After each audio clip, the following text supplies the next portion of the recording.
एक रात की बात है, शालू अपने बिस्तर पर लेटी थी। अचानक उसके कमरे की खिड़की पर बिजली चमकी। शालू घबराकर उठ गई। उसने देखा कि खिड़की के पास एक बुढ़िया हवा में उड़ रही थी। बुढ़िया खिड़की के पास आए और बोली, बैककोट शालू, तुम मुझे अच्छी लड़की हो, इसलिए मैं तुम्हें कुछ देना चाहती हूँ। शालू ये सुनकर बहुत खुश हुई। बुढ़िया ने शालू को एक छड़ी देते हुए कहा, बैककोट शालू, ये जादू की छड़ी है। तुम इसे जिस भी चीज की तरफ मोड़कर 2 बार घुमाओगी वह चीज गायब हो जाएगी। अगले दिन सुबह शालू वह छड़ी अपने स्कूल ले गई।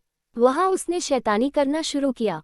उसने पहले अपने सामने बैठी लड़की की किताब गायब कर दी, फिर कई बच्चों की रबर और पेंसिलें भी गायब कर दी। किसी को भी पता न चला कि यह शालू की छड़ी की करामात है। जब वह घर पहुंची तब भी उसकी शरारतें बंद नहीं हुई। शालू को इस खेल में बड़ा मजा आ रहा था। रसोई के दरवाजे के सामने एक कुर्सी रखी थी। उसने सोचा, बैककोट क्यों न मैं इस कुर्सी को गायब कर दूं।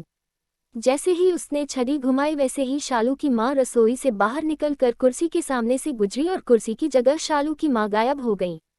शालू बहुत घबरा गई और रोने लगी। इतने ही में उसके सामने वो बुढ़िया प्रकट हुई।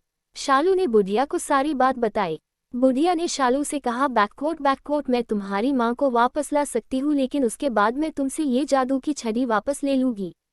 शालू बोली, बैककोट, तुम्हें जो भी चाहिए ले लो, लेकिन मुझे मेरी माँ वापस ला दो। तब बुढ़िया ने एक जादुई मंत्र पढ़ा और देखते ही देखते शालू की माँ वापस आ गई। शालू ने मुड़कर बुढ़िया का शुक्रिया अदा करना चाहा, लेकिन तब तक बुढ़िया बहुत दूर बादलों में जा चुकी थी। शालू अपनी माँ को वापस पाकर बहुत खुश हुई और दौड़कर गले से लग गई।